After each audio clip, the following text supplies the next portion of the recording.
Question sur l'animation de séance. Je voudrais juste vous dire une chose. Je vous demande beaucoup d'indulgence sur la séance, parce que c'est un public que je ne connais pas, et que c'est plus pour expliciter des choses que de proposer une séance thèse qui sera parfaite par rapport à des choses que j'ai dit, etc., etc. Donc, je vous demande beaucoup d'indulgence. Je vais essayer de faire passer certaines idées, je vais essayer de les faire travailler, mais ça n'aura peut-être pas la cohérence que devrait avoir une séance pour des gamins de 12 ans. L'entraînement, en fait, c'est plus pour les entraîneurs que pour vous. On va quand même faire en sorte que vous amusiez un petit peu. Hein. Et il y aura peut-être des exercices qui seront un peu difficiles, parce que j'ai l'habitude d'entraîner des grandes jeunes filles qui jouent en handball depuis longtemps. Et on va faire beaucoup d'exercices. Donc la première chose que je voudrais dire, c'est que quand on accueille, quand on a un groupe, il doit y avoir une adéquation entre ce qu'on veut faire, le nombre de joueurs que l'on a, et l'espace. Et donc en fonction de l'espace que vous avez, il faut quand même chercher à l'exploiter au maximum. Ce qui est très compliqué, c'est quand en club, vous avez un demi-terrain avec un groupe.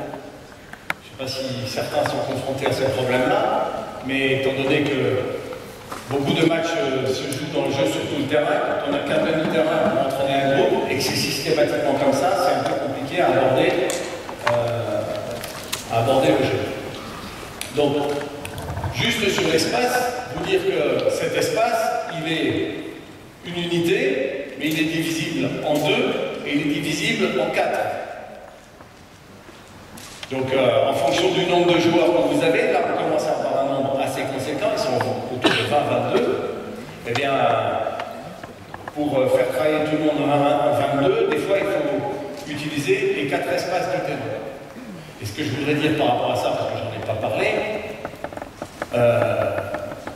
le plus problématique dans l'entraînement des jeunes, c'est l'utilisation des colonnes.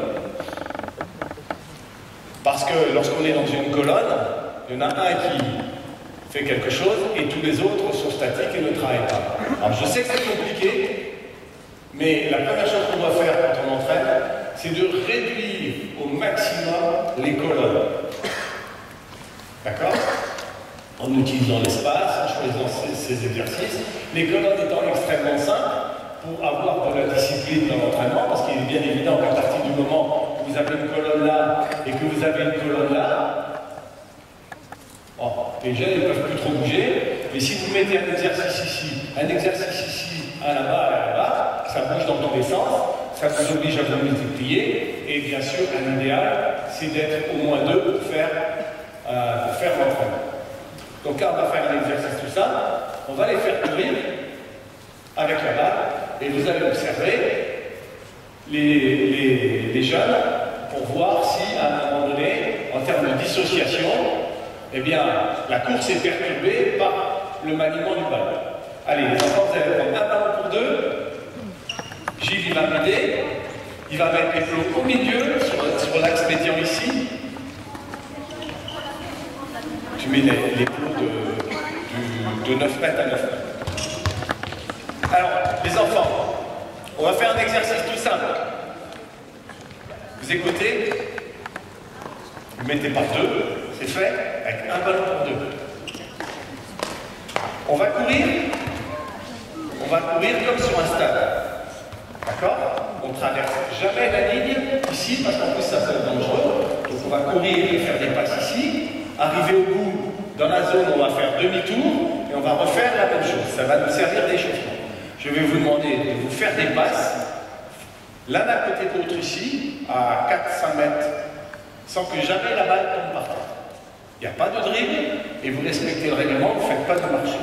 Donc vous allez mettre la moitié des coupes là-bas, l'autre moitié va rester ici. Pour l'instant, on va courir là-bas, là-bas. Là-bas. Voilà. On court dans ce sens, regardez bien. On court comme ça. Comme ça. Vous allez partir vers là et vous partez vers là. Alors mettez-vous par 2 et c'est parti. Allez, tu peux y aller, toi. Hop. Allez.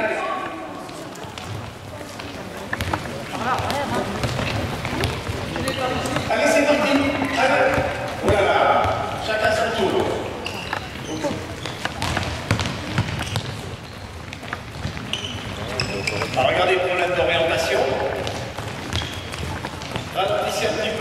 trop près des autres. Utilisez tout l'espace.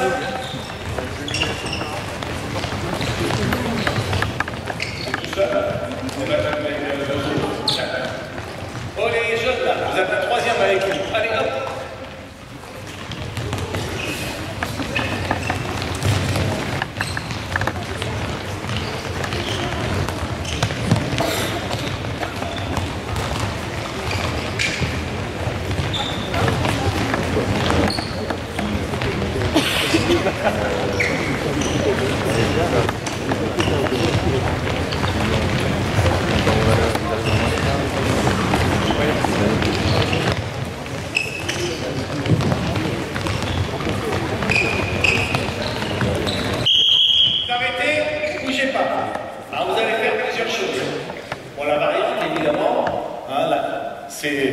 D'écarter les joueurs. Là, ils sont à... On leur avait demandé 400 mètres.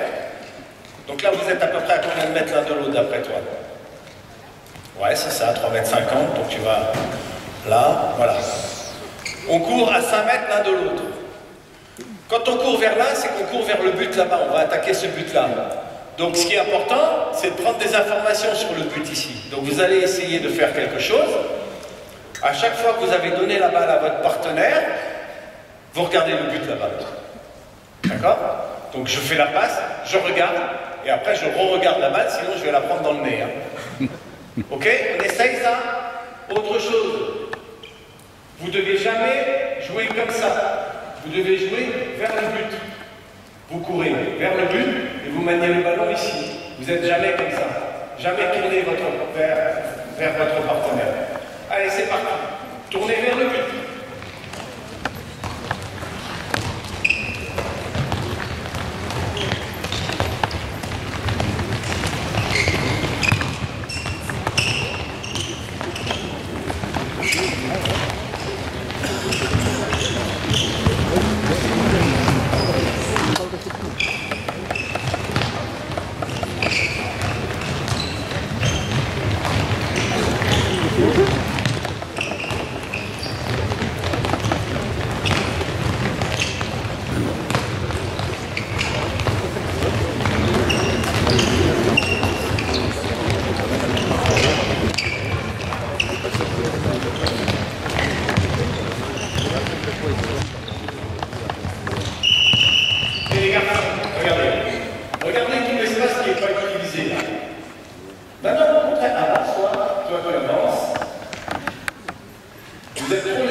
L'objectif, c'est de ne pas faire tomber la balle.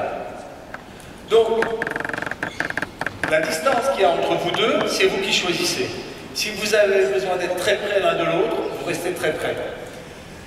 Si vous pouvez vous écarter, vous écartez. Donc ici, c'est pleine vitesse, on se fait des passes. Et là-bas, de ce côté-là, c'est tranquillement. On court doucement. Vite ici, doucement là-bas. On essaye sans faire tomber la balle. Allez, on court à fond. Hein. Allez, hop, hop, hop, hop, hop, hop, hop, hop. Allez, allez, vite que ça. Allez, allez.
Doucement ici, doucement, hein, de ce côté-là.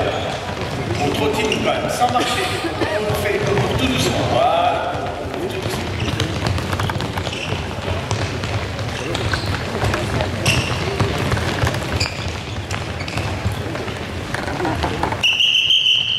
Alors, vous allez vous remettre ici. Ici, maintenant, on va mettre de la distance entre vous.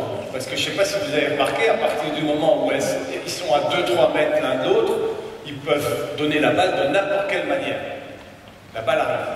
Vous allez, celui qui court à l'extérieur, il va courir ici, entre la ligne rouge et la ligne jaune. Et ici, vous allez courir doucement entre la ligne noire et la ligne blanche. Allez, organisez-vous. Vous allez voir que ça ne va plus être tout à fait pareil.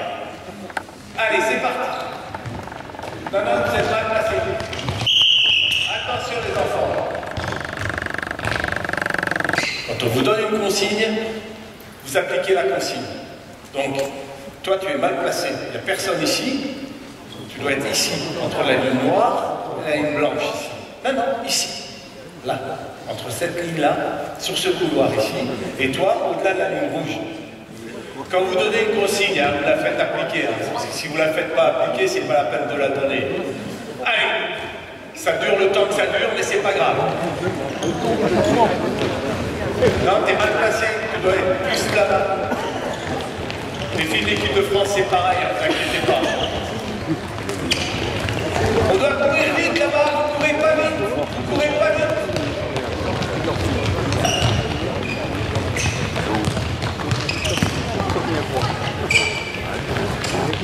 Écarte-toi, écarte-toi. Non, non, non, non, non. Écartez-vous. Non, non, non. Non, non, non, vous écoutez pas. Là, vous devez courir ici, entre la ligne noire ici et la ligne rouge, il n'y a aucun joueur. T'es mal placé, toi. Un couloir ici, t'es mal placé encore. Non, t'es là.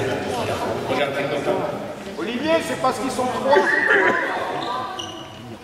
Ah, attends pour moi, oui, c'est bon. Reste au milieu, excuse-moi. Allez. Merci. Allez, c'est parti.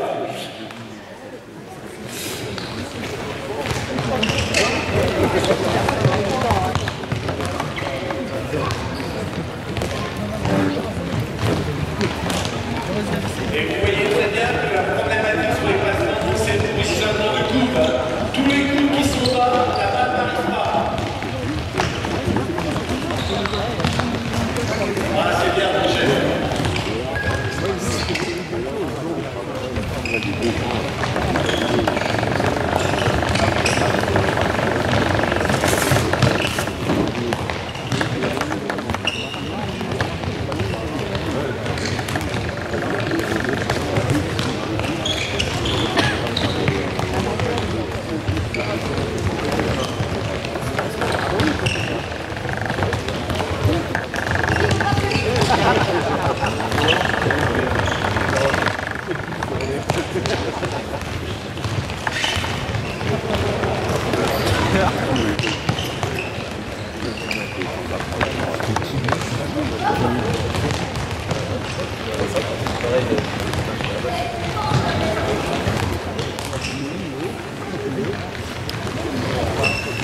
C'est bien.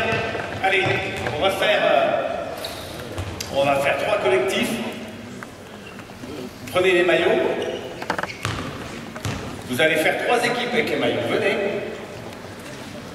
Gilles, tu peux me changer les plots.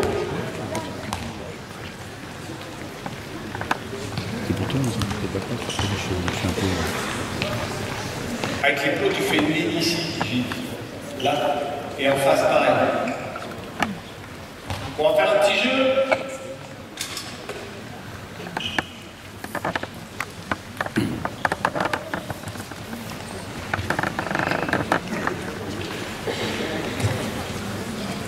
Vous avez soif?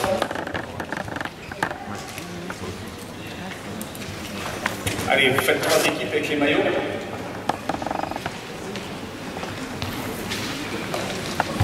Ouais.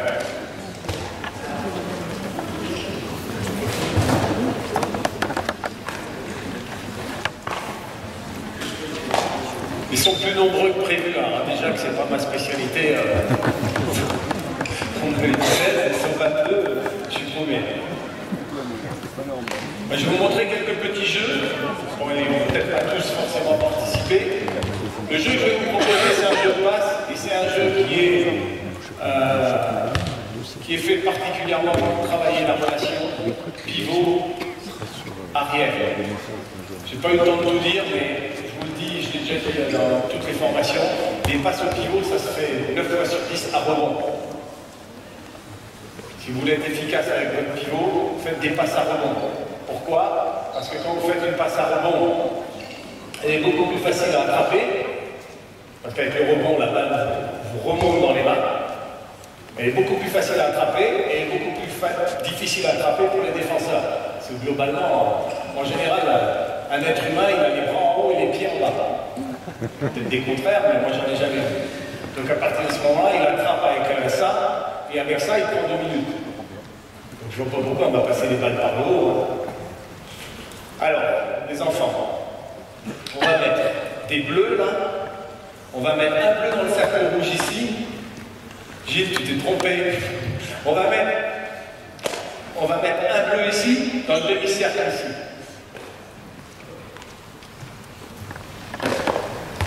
Et on en met un autre dans le demi-cercle là-bas. Alors on pourrait imaginer par exemple, là les bleus vous allez sortir. Faut que tu m'enlèves tous les bleus. Faut que tu m'enlèves tous les bleus, ils sont mal placés. Donc les bleus là vous allez sortir, vous les remplacerez après. 3, 6, 7, 3, 6, 7, c'est parfait. Mais ici, le but du jeu, c'est de donner la balle. Alors écoutez bien, hein, parce que les règles, c'est pas simple. Hein. Vous écoutez bien, tous. D'abord, ça, c'est comme la zone. Personne n'a le droit de rentrer dedans, il n'y a que lui dedans. La balle au demi-cercle, c'est pareil. Là, ici, il n'y a que lui dedans. Aucun défenseur, aucun attaquant. Pareil. Vous marquez un point chaque fois que vous donnez la balle à un des bleus. Les bleus, chaque fois qu'on te donne la balle, tu rends la balle à la même équipe. Toujours. Si c'est un vert qui te donne la balle, tu rends à un vert. Pas forcément le même. Si c'est un rouge qui te donne la balle, tu rends à un rouge. Donc on va jouer avec un seul ballon. Il y a une équipe en attaque. Chaque fois que vous donnez la balle à un bleu, marquez un point. Les bleus, vous n'avez pas le droit de vous donner la balle. Entre vous. Ok? La première équipe qui arrive à 10 passe pour les bleus, marque un point. Les verts vont commencer en attaque, les rouges en défense. Donc vous gardez un seul ballon, celui que vous voulez. La balle est pour les verts. Alors il y a deux choses. Il y a des choses qui sont importantes dans les jeux, ça vous le savez bien, et c'est valable à tous les niveaux. C'est ceux qui sont capables de respecter les règles du jeu, mais non seulement de les respecter, mais voire de les exploiter. Il y a ceux qui n'arrivent ni à comprendre les règles, ni à les exploiter. Est-ce que vous avez bien compris? Vous allez essayer d'intercepter le ballon et de défendre. Vous Ici, personne ne marche là dans le demi-cercle, là dans le demi-cercle. Vous n'avez pas le droit de dribbler. Et vous pouvez vous faire des passes entre vous, mais quand vous faites des passes entre vous, vous ne marquez pas de point. Vous marquez un point chaque fois que vous donnez la balle à un bleu. Prêt?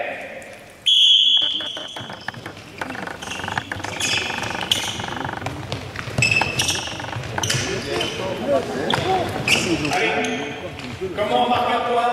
Voilà, 1, 2,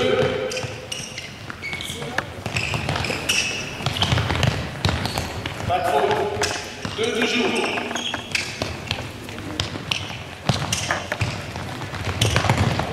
3, c'est bien, c'est bien. Allez, allez, balle ouverte.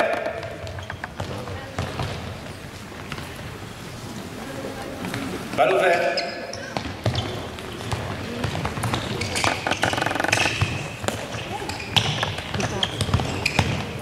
Non, non, elle est perdue.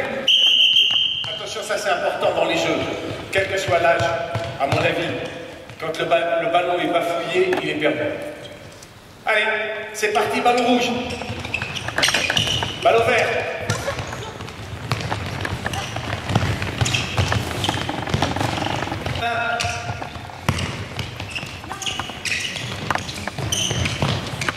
Non, non, il est sorti, elle n'est pas bonne ta passe, ballon rouge.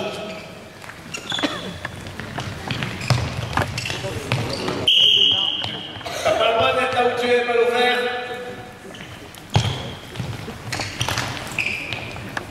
Ça c'est bien joué. On reste réflexion, la balle est perdue. 1.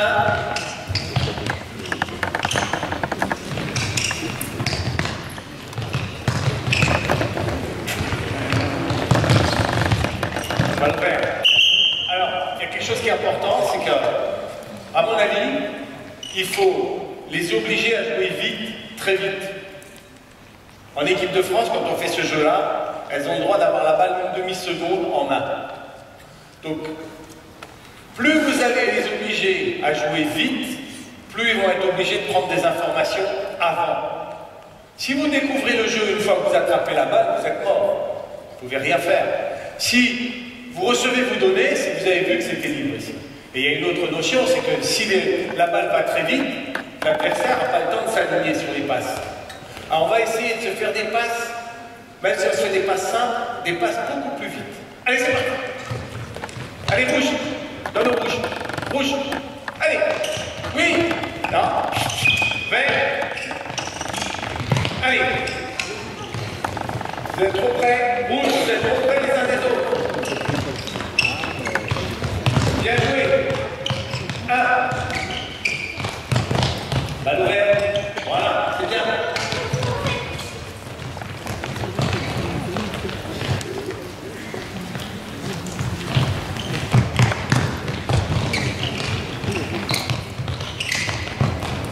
Bien joué, balle ouverte.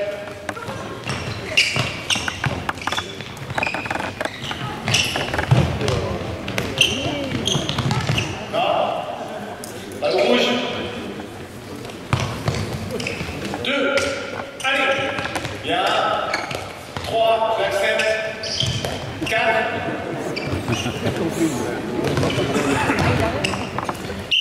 Et les enfants, regardez ce qui se passe. Si vous jouez toujours au même endroit, ben les défenseurs ils sont tous ici. Et au moment où les défenseurs, voilà, si les défenseurs sont ici, il faut les jouer. Ben oui. Allez, balle ouverte. 1. 2. 3. Dommage, balle rouge. L'idée était bonne. J'aurais perdu une balle ouverte. 1. 2. Allez, c'est bien.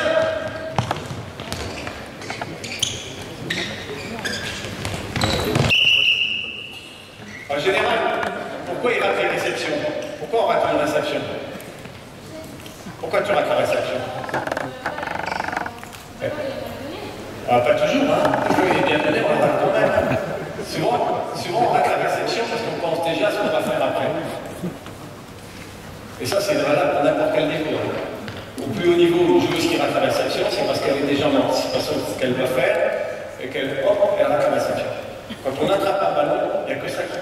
ça dure une fraction de seconde, mais il n'y a que ça qui compte. Au moment où la balle vous rentre dans les mains, vous devez être concentré exclusivement sur cette réception. S'ils arrivent à faire ça, ils vont diviser par 10 le nombre de fautes de main. Quand la balle entre dans vos mains, regardez le ballon, ne pensez qu'à ça. Vous allez voir, vous allez l'attraper à tous les coups. C'est pour qui la balle? Vert, allez, joue. Allez, bien, 1.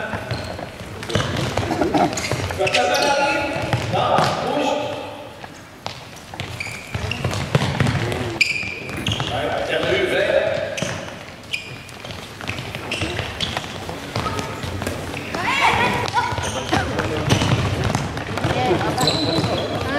Bien joué.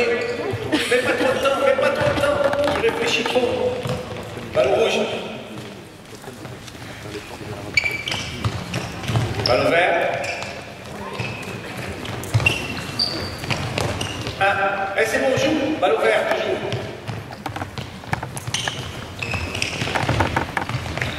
Deux.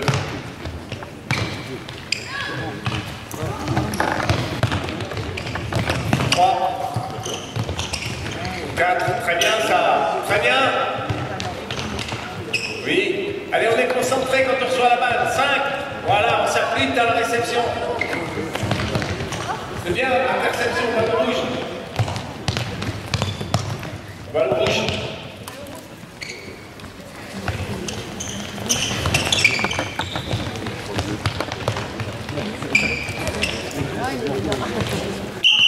Bien, on va faire un autre jeu, tout simple. Un jeu de progression. Alors, les bleus, vous allez jouer contre les verts, vous allez sortir contre les rouges. Les bleus. 7, hein, il en faut 7 des bleus. Les rouges, c'est 7, c'est ça? Alors, écoutez bien. Le jeu que je vais proposer, à partir d'un certain niveau, il faut le faire sans dribble.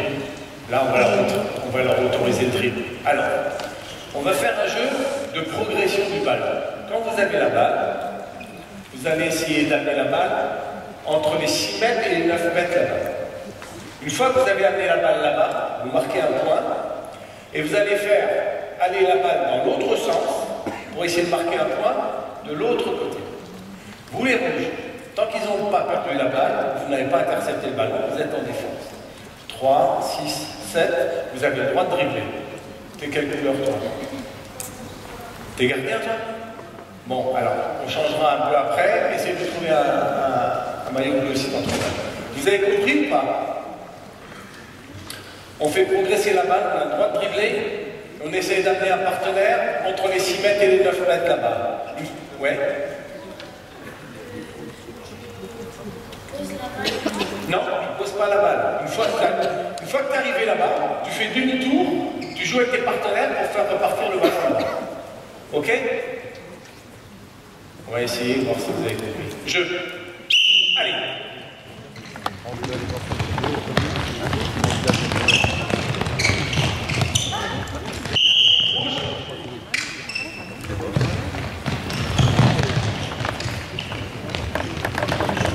Allez.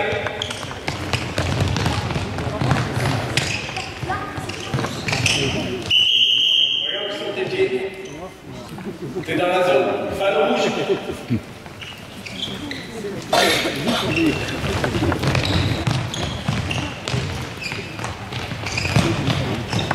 On va autoriser les fautes de masse, sinon on ne va pas s'en sortir. Allez, un point. Ballon bleu.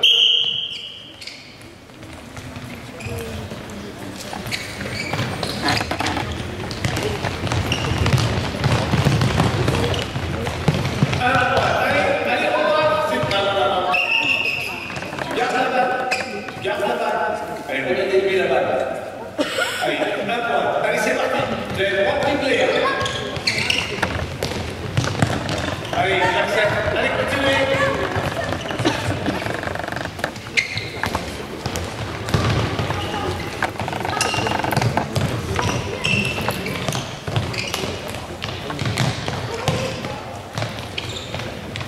Rouge la balle.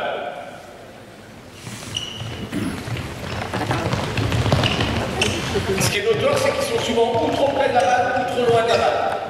Là, il y en a 3 ou 4 qui sont trop loin, et là, la balle, elle continue.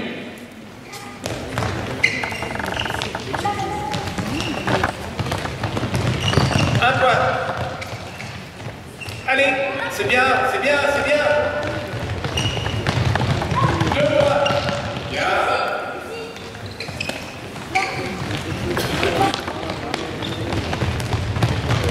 3 points. Excellent. Allez. Bien. 4 points. Allez, je l'accepte. Allez, continue. Ça avait perdu le ballon rouge.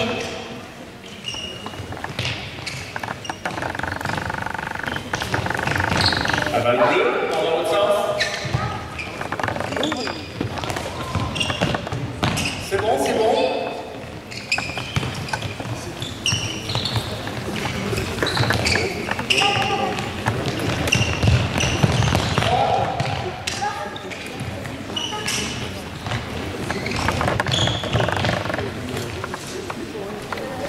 Voilà. Allez, c'est parti.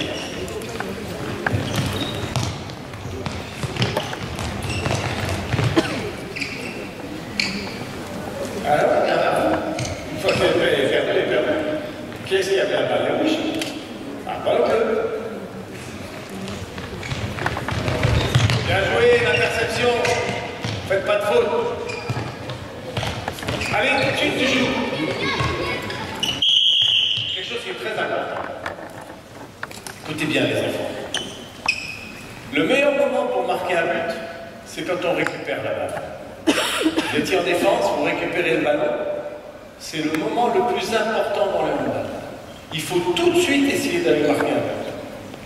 Si vous avez un temps d'arrêt, au moment où l'adversaire est le plus en difficulté, vous ne gagnerez jamais les matchs. Jamais.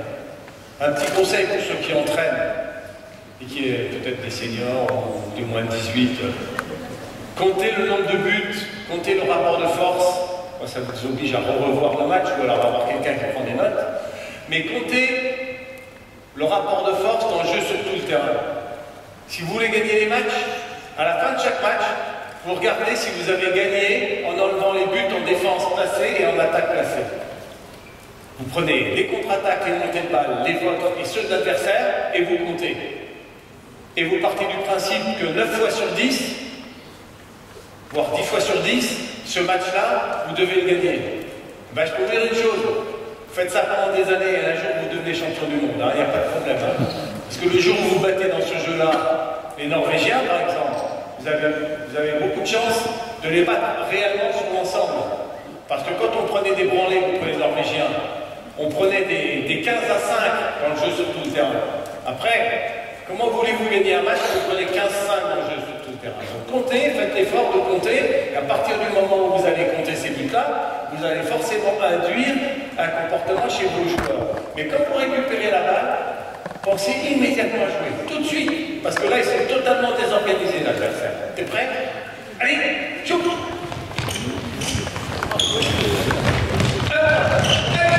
Allez! Je bouge, il faut.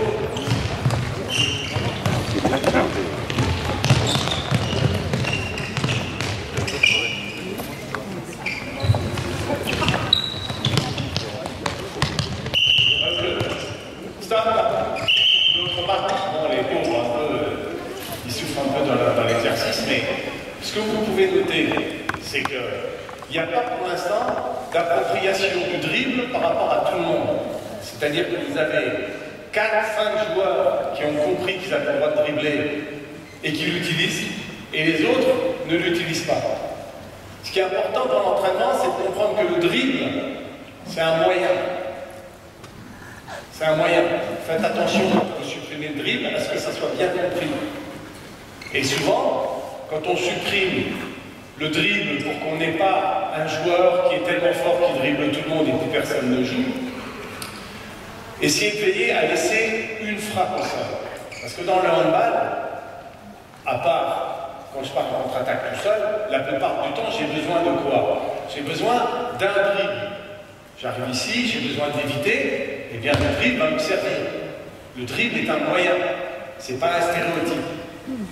Et par rapport à ça, pour ceux qui entraînent les plus âgés, il faut lutter contre ce que j'appelle le dribble de confort.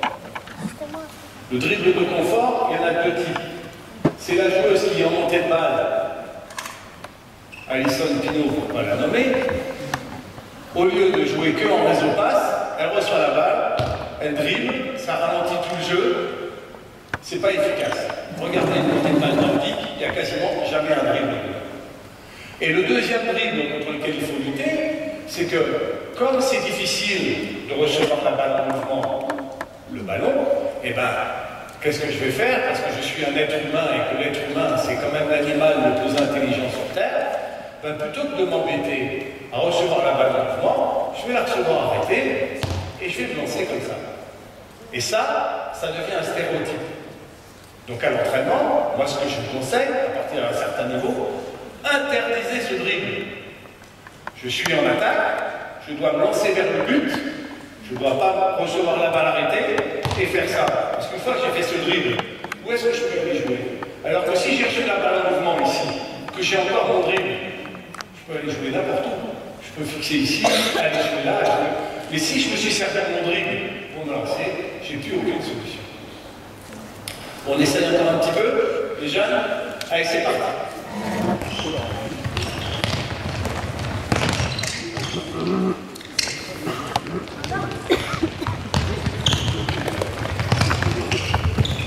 Allez, bouge, bouge.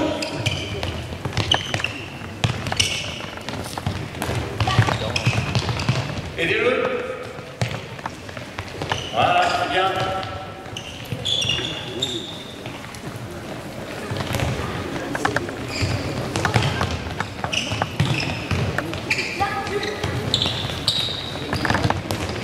Bien. Bonne utilisation du dribble. Voilà, allez, plus vite, plus vite. Voilà. N'attendez pas que l'adversaire soit en place. Bien joué.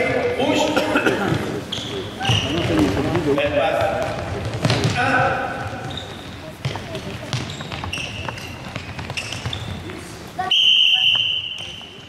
La plupart du temps, vous ne ratez pas les réceptions sur les passes longues, vous ratez les réceptions sur les passes toutes courtes. C'est normal parce que là, tu n'as pas beaucoup de temps pour voir la balle arriver. Ok? Donc si tu veux aider ton partenaire, si tu veux m'aider et que tu te mets trop près, tu ne vas pas la recevoir, tu ne vas pas réussir à l'attraper là. Ça veut dire que par rapport au porteur de balle, il faut laisser 3 mètres entre vous et le porteur de balle. Voilà. Si vous êtes à moins de 3 mètres, c'est pas bon. Allez, on essaye. Jeu. Vous avez vu comment il lance la balle? Rouge.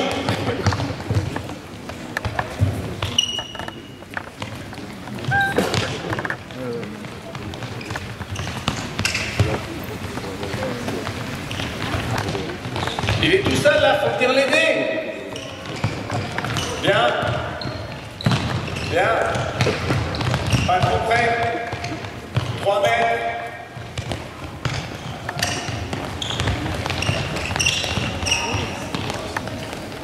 Bleu.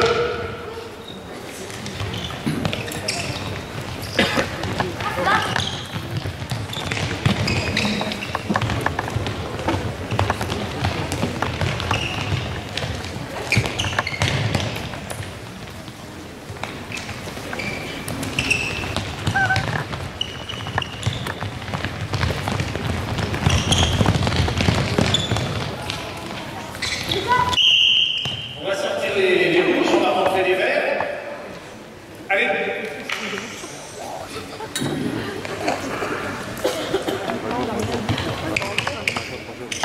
Balle au vert. Vous avez compris le jeu, les verts. Chaque fois que vous arrivez dans les 9 mètres, vous marquez un point. Balle au vert.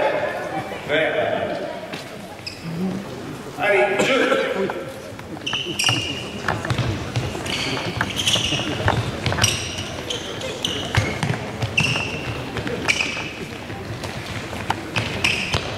Toujours vert. Allez. Un point.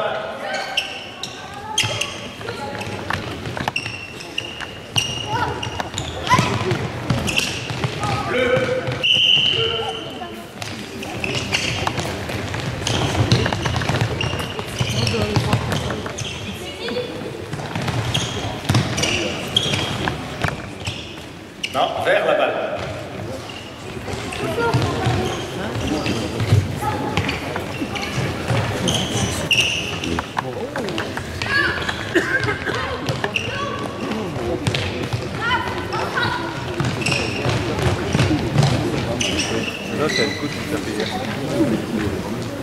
Non,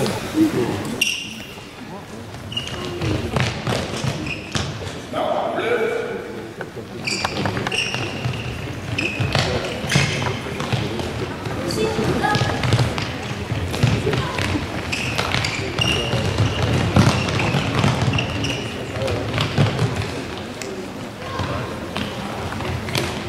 Ouais, c'est bien. On s'applique dans la réception.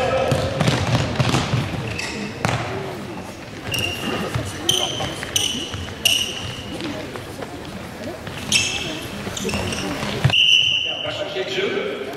D'accord? Alors vous êtes 7, c'est ça? 3, 6, 7. Ok? On va jouer ici sur un but. Et l'équipe qui a la balle doit tout le temps faire rentrer la balle dans les 9 mètres ou la faire sortir. D'accord? Vous êtes un joueur à l'extérieur des 9 mètres, vous devez donner la balle à quelqu'un qui est dans les 9 mètres. Mais toi, tu as le droit de rentrer, par exemple. Par exemple, tu as la balle, tu ne vas pas dribbler. Tu vois personne à qui tu peux donner ici. Tu peux changer de secteur, une fois que tu es revenu ici, et ben, tu mets la balle à l'extérieur. Vous êtes à l'extérieur, vous devez mettre la balle à l'intérieur. Vous êtes à l'intérieur, vous devez mettre la balle à l'extérieur. Mais si vous êtes à l'intérieur et que vous voyez un partenaire qui est libre ici, vous changez de secteur, vous pouvez lui donner la balle. Ok? Vous avez compris? On essaye? Mais à chaque fois, la balle doit rentrer ou sortir. T'as compris? T'as le droit de dribbler. Allez, jeu! Là, c'est bon. Là aussi. Là aussi. Bien.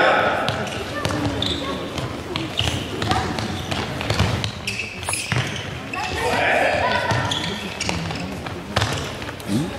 Pas de faute.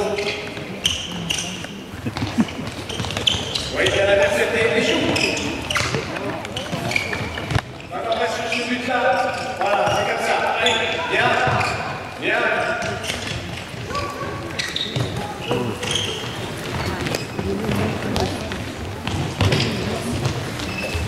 Ballon bleu.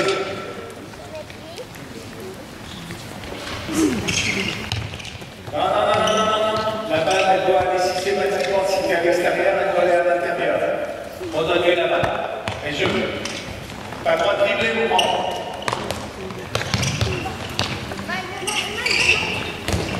Voilà, vous avez vu la passe à bombe?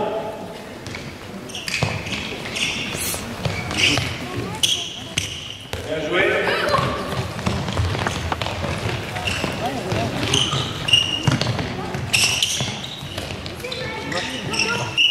Ce qui est notoire, c'est que par exemple, ils sont à un âge où ils n'arrivent pas à exploiter la règle, qu'ils peuvent changer de secteur. Ils sont là, ils cherchent une solution, ils n'en trouvent pas, ils n'ont pas l'idée de sortir ici pour en retrouver d'autres ici. C'est dommage, mais en l'équipe de France, elles ont du mal aussi. Allez! Champion du monde et champion du monde. Allez! Bien! Qui vient m'aider? Très bien! Oui! Allez, encore! Un point de dribbler! Oui! Excellent!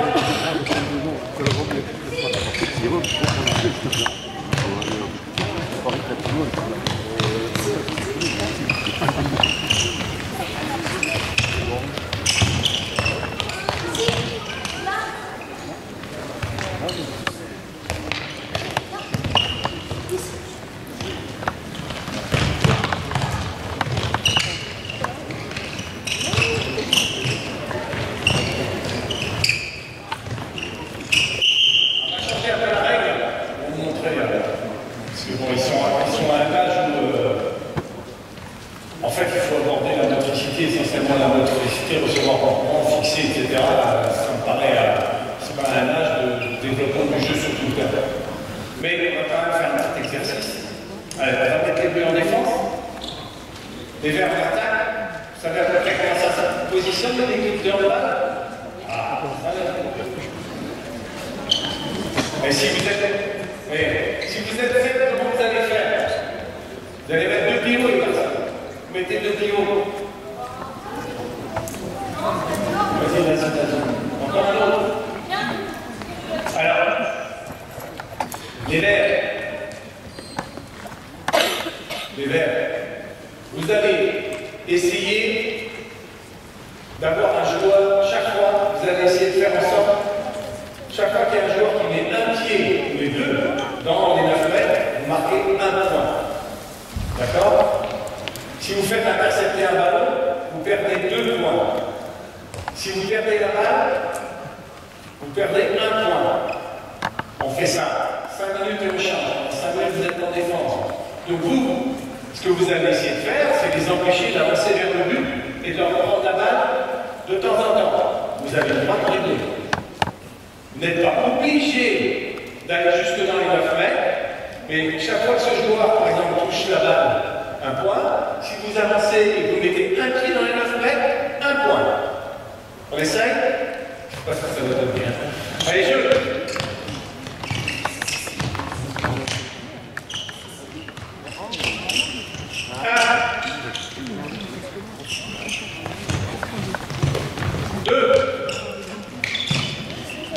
Non, pas de faute, balle ouverte. 2, toujours. 3, bien.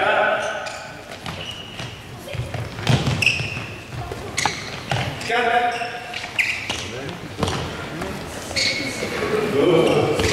5. Si on intercepte un ballon, 6. On a un peu pour les bleus. 6. Alors ça fait 7. 8.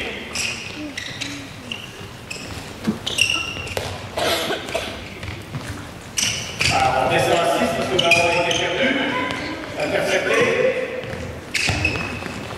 7. 8.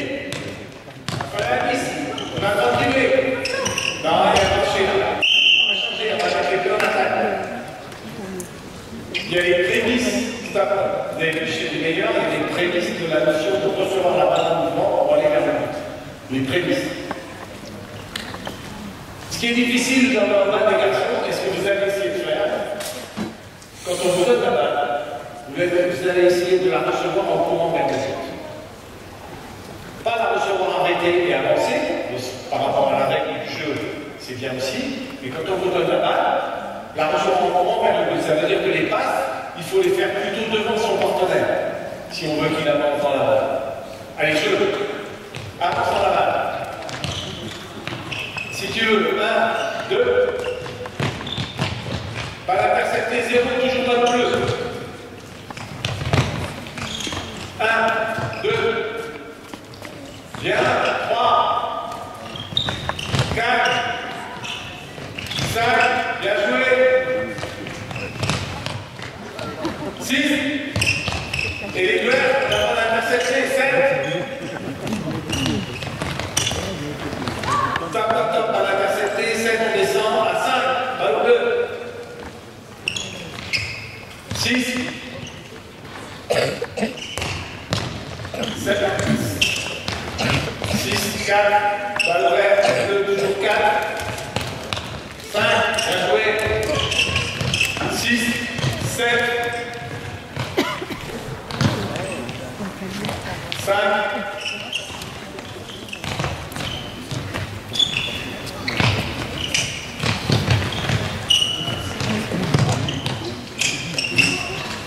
On va essayer de changer la règle. D'abord, on va changer les rouges, les blancs. Qu'est-ce qui était sorti? C'est vous qui sortez les verts maintenant. Allez, les verts, vous sortez, les bleus, vous venez. Les bleus, vous sortez les blancs.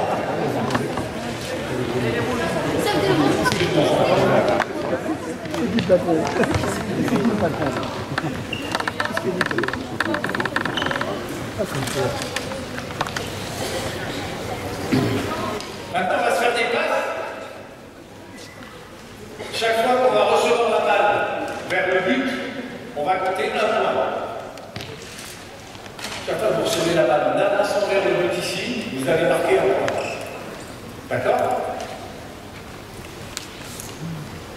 Allez, c'est parti.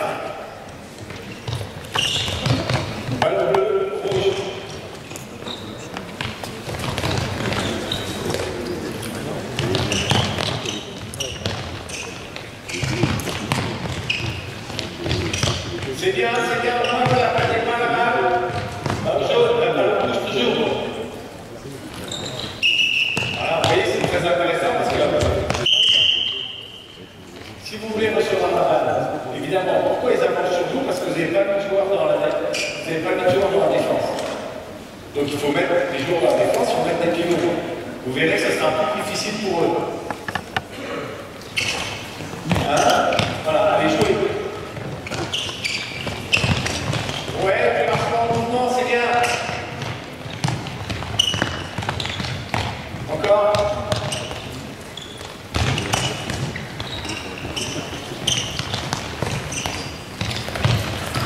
Allez, vers l'essai, vers le vert.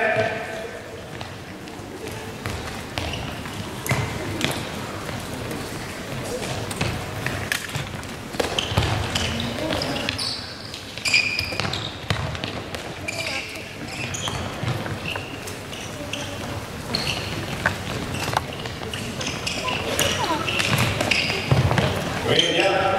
Bien. Encore. Avance vers le but.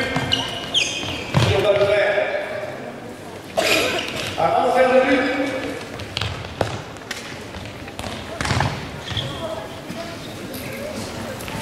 Ça va être fort.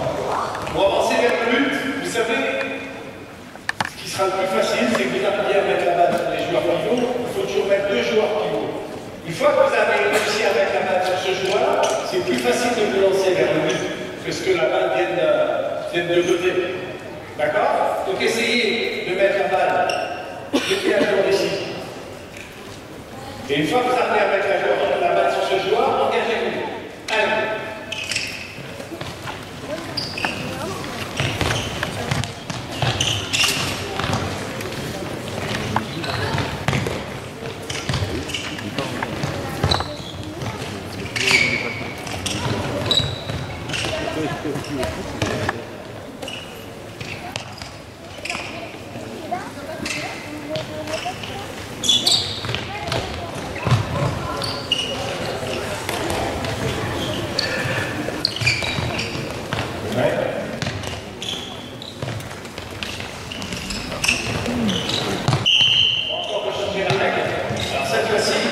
Bien, le droit de dribbler. Moi je suis dans le but. Vous ne tirez pas là. Je t'ai vu rigoler toi. Si vous avez essayé de sauter au-dessus de la zone, une fois que vous avez sauté au-dessus de la zone, vous me faites une passe, et vous marquez un point. Donc vous marquez un point, chaque fois qu'il y a un des verts, il va sauter au-dessus de la zone et qu'il me fait une passe, ça fait un point. Je crains le pied. Allez.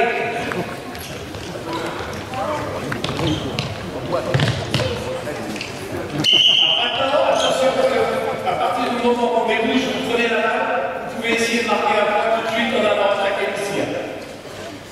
Donc si vous prenez la balle, vous attaquez immédiatement. Je veux. Allez, attaquez. Allez, rouge.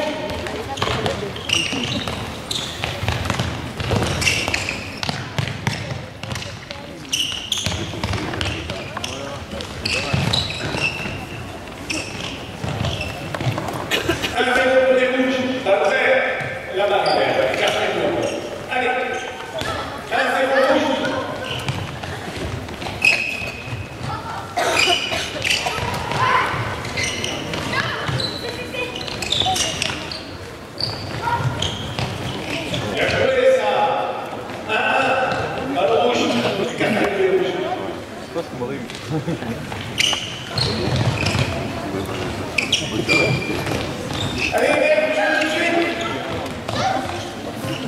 2-1 vert. Allez.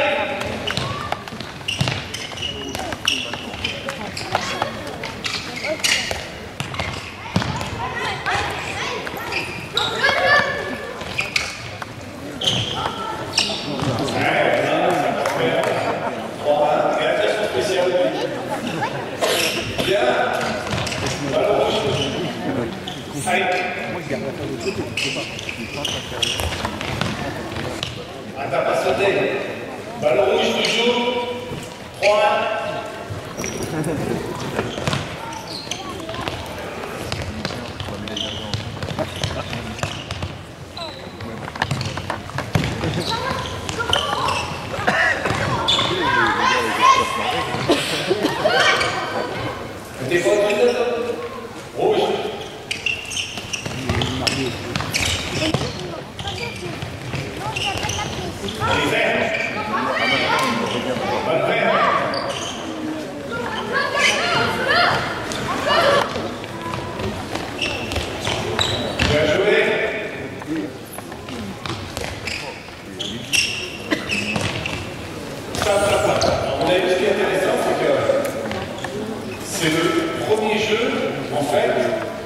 où ils se sentent bien dedans. Mais si ça a compris, il n'y a pas de très compliqué, ça ressemble plus à l'activité, et ils retrouvent, ils font des choses qu'on n'a pas compris au début, parce qu'ils ne sont pas perturbés par un ensemble de règles qui leur sont demandées. Allez, c'est bien, essayez de recevoir toujours la balle en mouvement. Allez. Balle ouverte.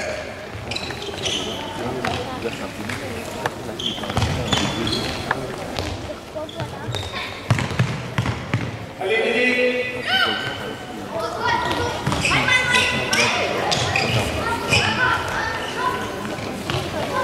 Ok.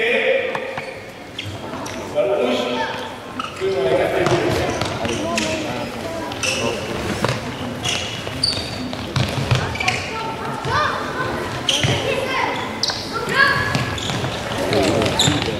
Ouais, bien joué. Alors, ce qu'il fait lui, c'est quand même la base de l'emballage. Il va dans un espace, il regrette dans l'autre espace en n'utilisant pas beaucoup d'appui. Il le fait très bien. C'est bien ce que tu fais. Il faut juste que tu sois un peu plus la balle en mouvement. Parce qu'il va savoir un peu arrêter et il va dans le premier intervalle alors qu'il va savoir arrêter. Le jour où il n'arrive pas à recevoir la balle en mouvement dans cet espace, il a déjà, mais 3 fois qu'il fait le même, 3 fois que ça passe. Ça veut dire que c'est efficace. À qui la balle? Rouge. Allez.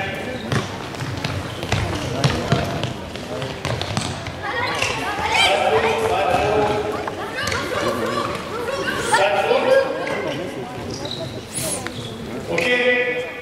Alors on va changer, on va refaire une rotation. Qu'est-ce qui va sortir? Ça les rouges, non? Les verts. Allez, les bleus. Allez, les bleus. 7.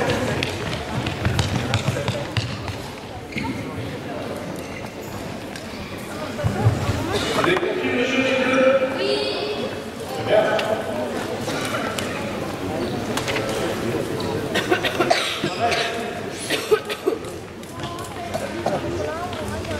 Allez, jouez.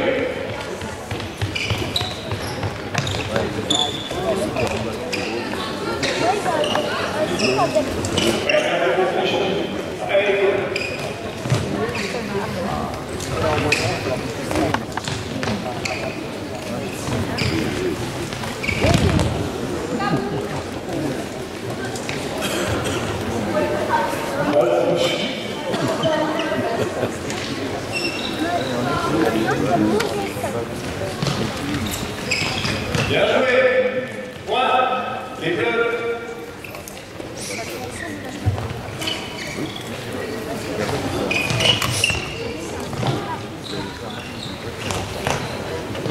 Non, il y a des défenseurs sur toi, chaque fois le point balle rouge, ça passe sur tes deux de la balle.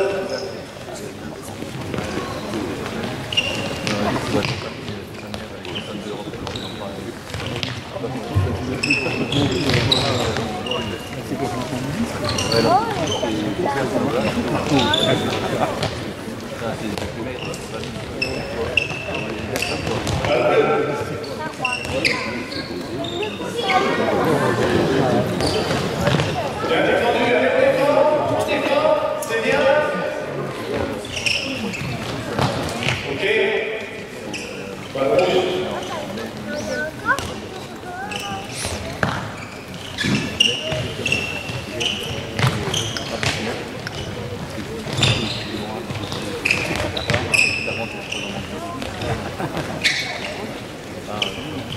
Qui la balle? Rouge.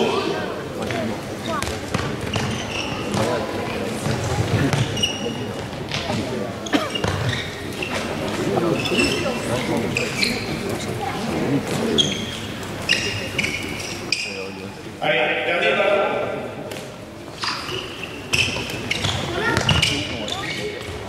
Ok, ça c'est bien joué.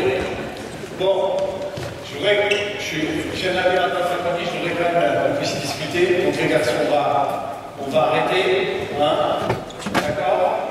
Venez les verts.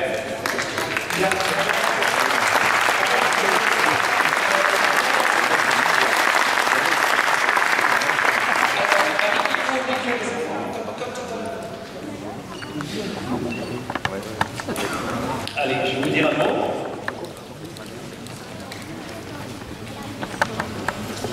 Bon les garçons, c'était bien.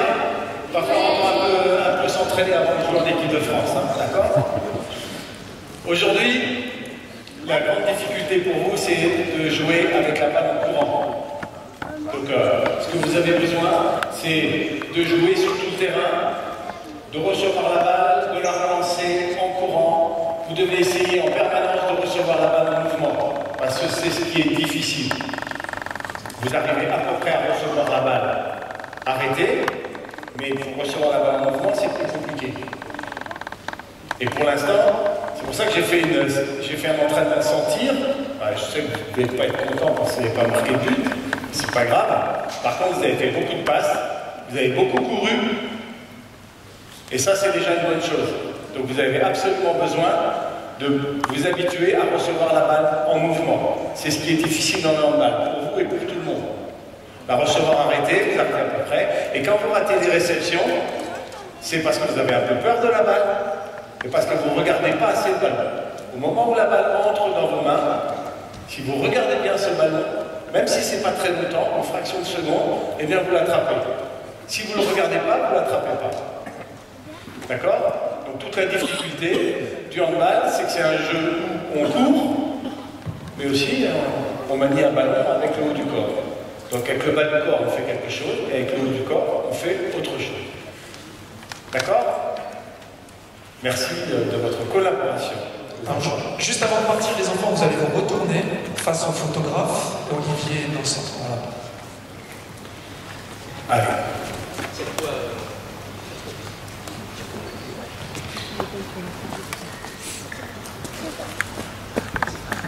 Et on peut applaudir les enfants.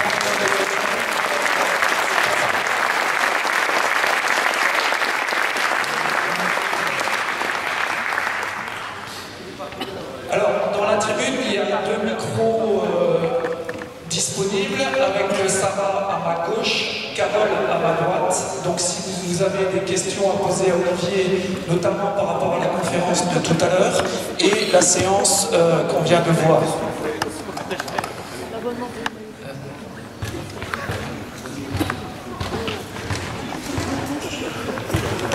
Bien, moi je peux dire 2 mots sur la séance, parce que pour moi c'est relativement perturbant, parce que c'est vrai que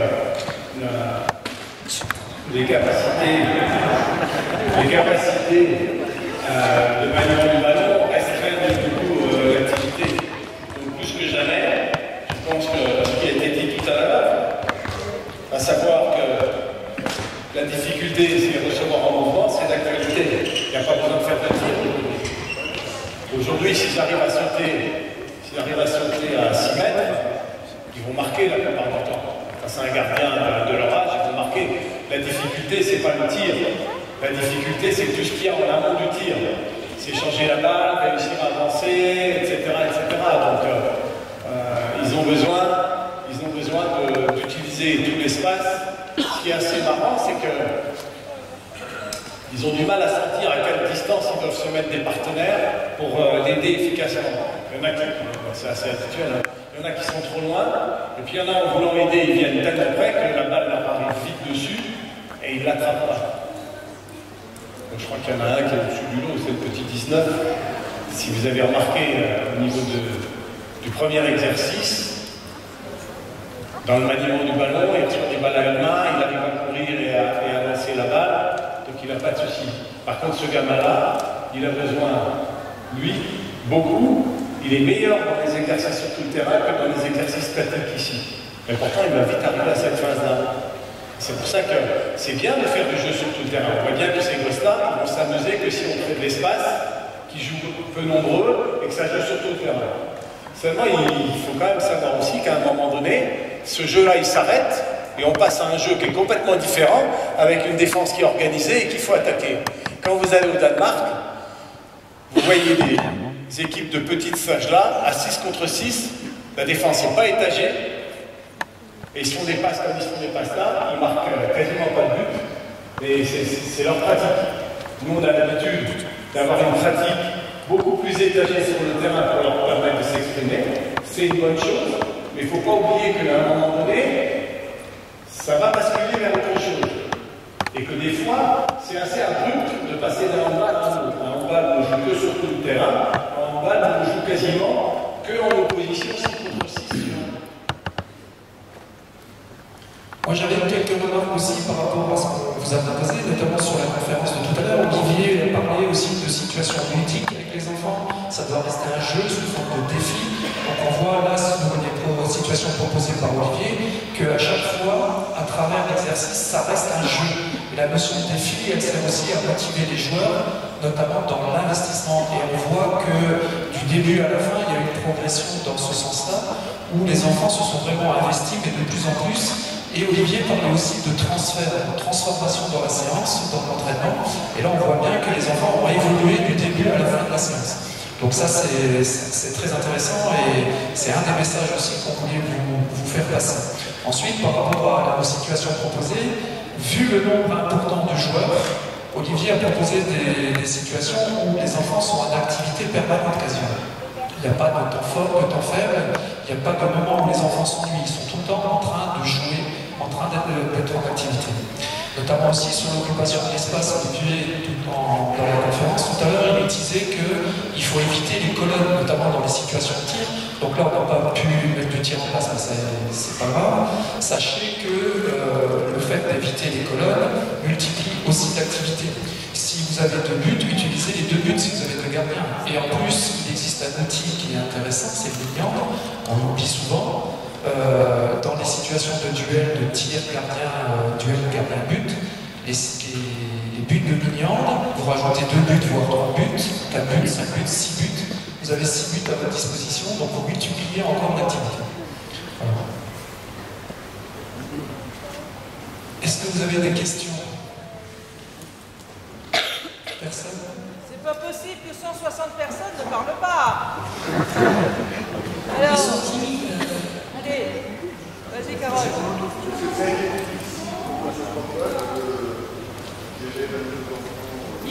Non mais c'est pas la question, c'est est-ce que c'est difficile de gérer 22 enfants.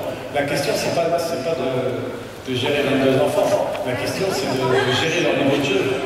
C'est tellement loin de la pratique que j'ai l'habitude de faire. C'est que déjà, quand je propose quelque chose, à chaque fois, je ne sais pas s'ils vont y arriver ou pas. Ça, c'est un peu perturbant. Une autre chose qui est perturbante, c'est qu'il y a quand même de grandes différences de niveau entre les gamins. Et donc, à partir de ce moment-là, ce groupe-là, il faudrait presque le séparer en 2 pour pouvoir agir.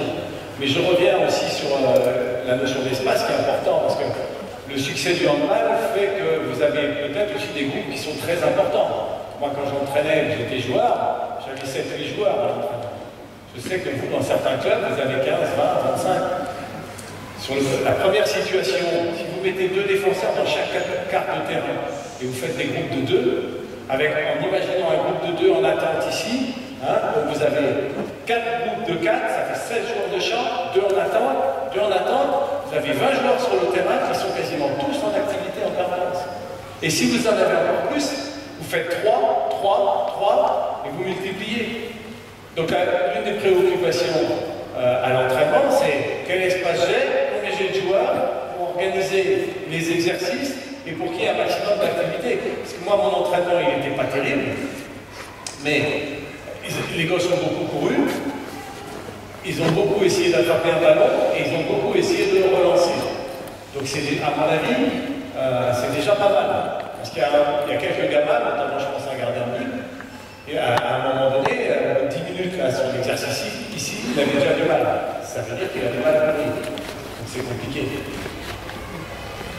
Une autre remarque aussi qu'on se faisait tout à l'heure avec Patrick Rochelle, dans l'animation d'Olivier, notamment sur la défense, je ne sais pas si vous avez fait attention, mais à chaque fois, il disait pas de faute, pas de faute.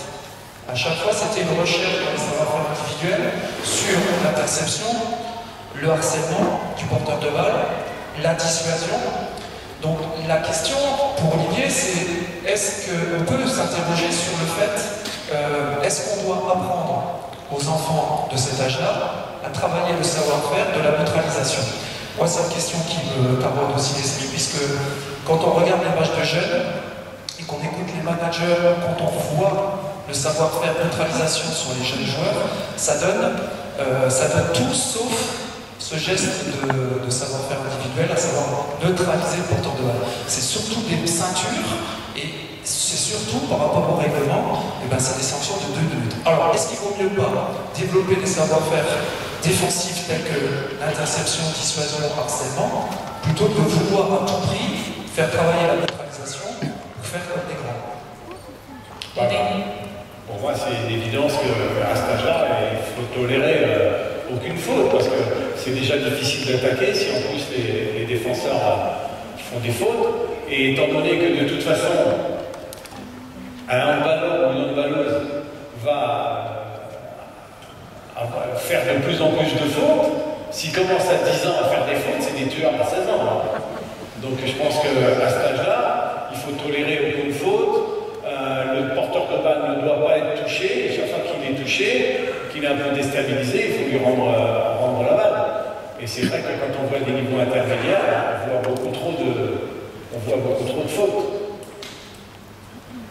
Il y a une question là-bas. Oui, bonjour, de Moulin Lès. Je voulais savoir, tout à l'heure, vous avez fait pareil les enfants, donc avec une transmission de balle, le système sous le peu ce qu'on appelle. Mais moi, la difficulté que j'ai, c'est lorsque les jeunes travaillent ce système, comment faire les obliger à travailler vraiment dans l'espace, parce qu'ils ont tendance à être condensés. Et cette difficulté qu'on rencontre, donc la solution exacte des gamins à un système, il y a du miel, du sucre, ils se retrouvent souvent, j'ai le ballon, je me rapproche du ballon. Est-ce qu'il y a un système bien spécifique pour les écarter, les obliger dans l'espace pour qu'ils puissent trouver le ballon? Ouais. Dans la question, il y a 2 questions. La première question, c'est à partir du moment où ils jouent, que ce soit un jeu de passe ou même un match, à un niveau très débutant, pas utiliser des mots faibles, à un niveau très débutant, les enfants ils font ce qu'on appelle la grappe et ils se mettent tout près du ballon. Et d'ailleurs, ils se mettent tellement près du ballon qu'à un moment donné, ils n'arrivent plus à attraper la balle.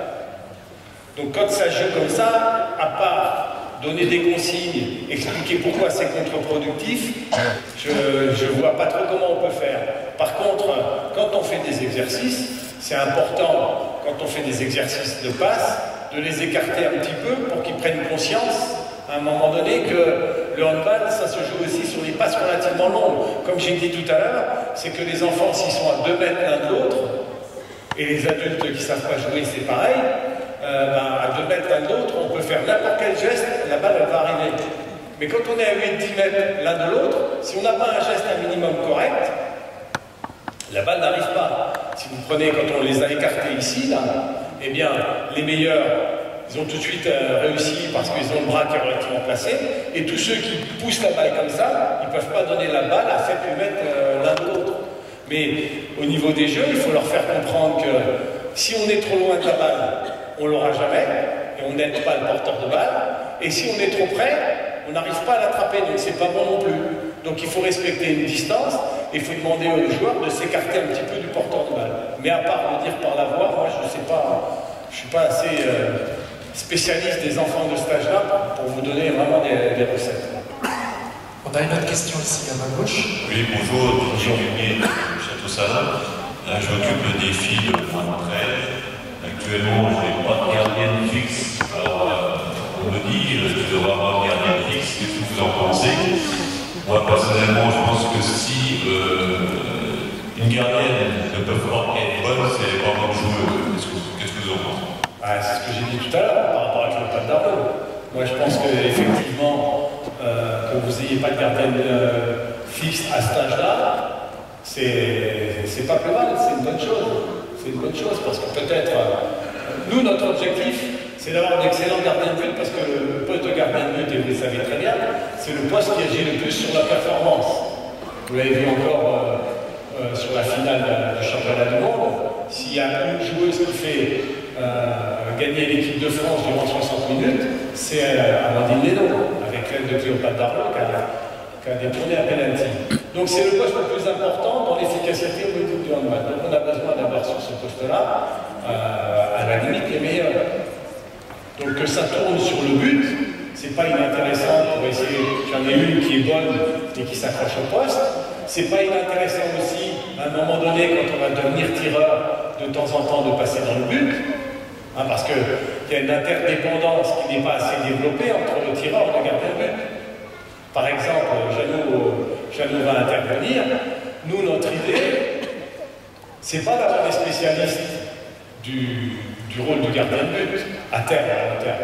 C'est d'avoir des spécialistes du duel tireur-gardien. Tu ne peux pas être un bon gardien si tu ne comprends pas ce qu'est le tireur, et tu ne peux pas être un bon tireur si tu ne comprends pas ce qu'est le gardien. Donc il y a une interdépendance entre les deux que vous cultivez en faisant tourner les gamins sur le poste. Et puis en faisant tourner les gamins sur le poste, si vous n'avez pas forcément quelqu'un qui veut devenir gardien de but, eh ben on se répartit un peu le rôle. C'est mieux que de dire à un gamin, maintenant, même si ça ne te plaît pas, tu iras tout le temps dans le but maintenant. Vaut mieux tourner, à cet âge-là, c'est meilleur. Même si un jour, avec la spécialisation, c'est compliqué. Et puis, on n'a pas osé le faire, mais moi je suis prêt à le faire, mais les joueurs sont frileux. Avant le championnat du monde, on avait travaillé, comme je vous ai dit que Cléopâtre Darnaud, elle est très très bonne dans le champ, je voulais l'incorporer dans les montées de balles. Je voulais incorporer dans les montées de balles, quand elle est dans le but, et quand on a deux pivots dans notre défense. Parce que quand vous avez deux pivots dans votre défense, et que vous montez la balle, qu'est-ce que vous faites? Soit il y en a des pivots qui jouent arrière, et si des pivots, c'est qu'il n'est pas arrière, et vous vous retrouvez à monter la balle, et vous arrivez à la fin de la montée de balle avec trois arrières, dont un pivot, soit vous demandez de manière plus intéressante à vos deux pivots d'aller à 6 mètres, et à ce moment-là, vous vous retrouvez qu'avec deux arrières. Et si au milieu, vous venez incorporer le gardien de but qui sait bien jouer, parce qu'en général, quand vous mettez deux pivots ici, la défense, elle va se scinder en deux, avec 3 défenseurs ici et 3 défenseurs ici. Surtout si c'est de la défense en bas. Et si vous avez un gardien de but qui est bon ici, donc dans l'avenir, peut-être, pourquoi pas imaginer que les gardiens de but qui seront très bons dans le champ pourront participer à la montée de balle. C'est une autre façon de jouer à 7 contre 6.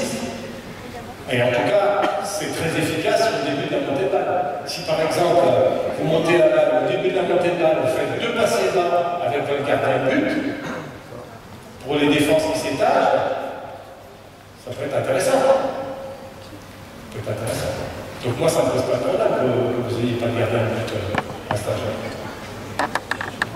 Est-ce qu'il y a d'autres questions avant de libérer Olivier? Là, il y en a une ici.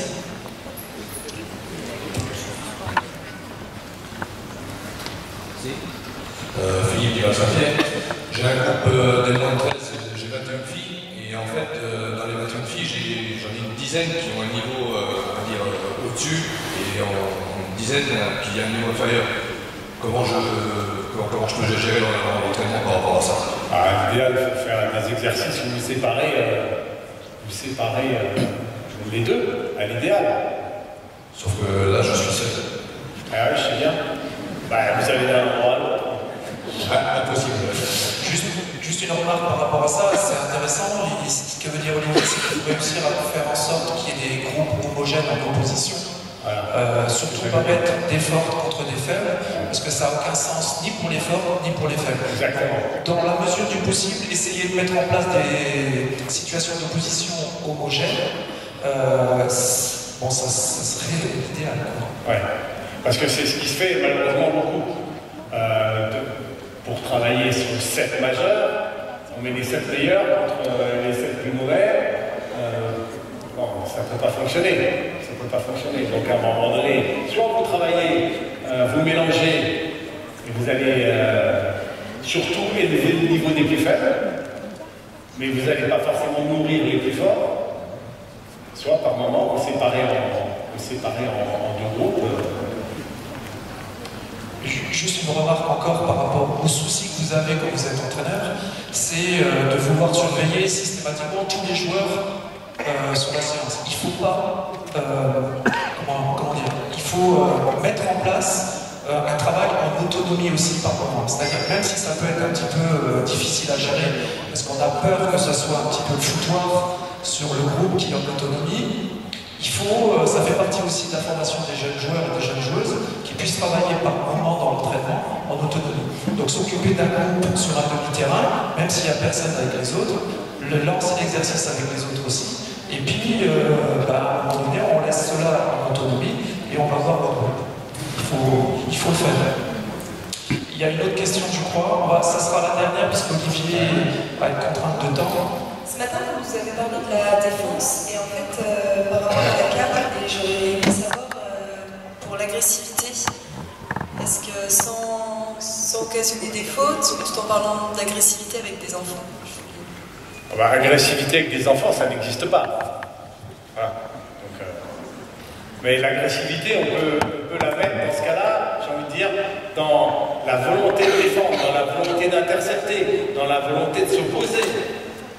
L'agressivité, ça peut être une agressivité, on va dire, d'envie et gestuelle, et pas une agressivité qui est tournée vers l'adversaire. Enfin, je joue un peu sur les mots, mais il est bien évident que le mot câble, là, c'est pour des niveaux de jeu à partir des moins de 18 et seniors, parce que je pense qu'ici, il y en a quand même qui entraînent des seniors. Et puis de toute façon, l'agressivité, elle doit être contrôlée, elle doit être productive, elle ne doit pas être contre-productive.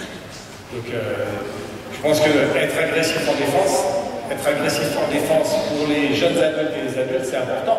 Après, pour les enfants, il faut le transformer en avoir de l'agressivité dans la volonté de vouloir défendre.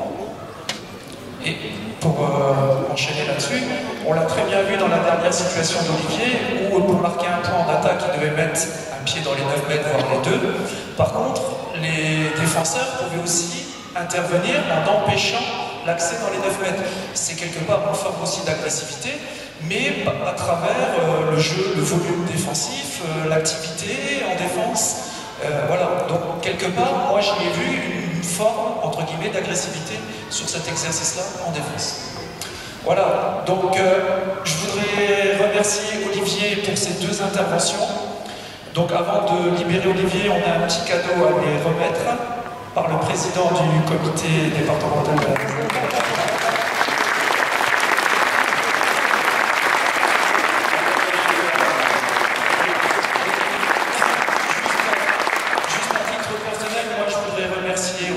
d'avoir accepté ma proposition, à savoir que je l'avais contacté il y a 2 mois de ça et que tout de suite il m'a dit oui sans hésitation par rapport à son planning. Donc merci à toi Olivier.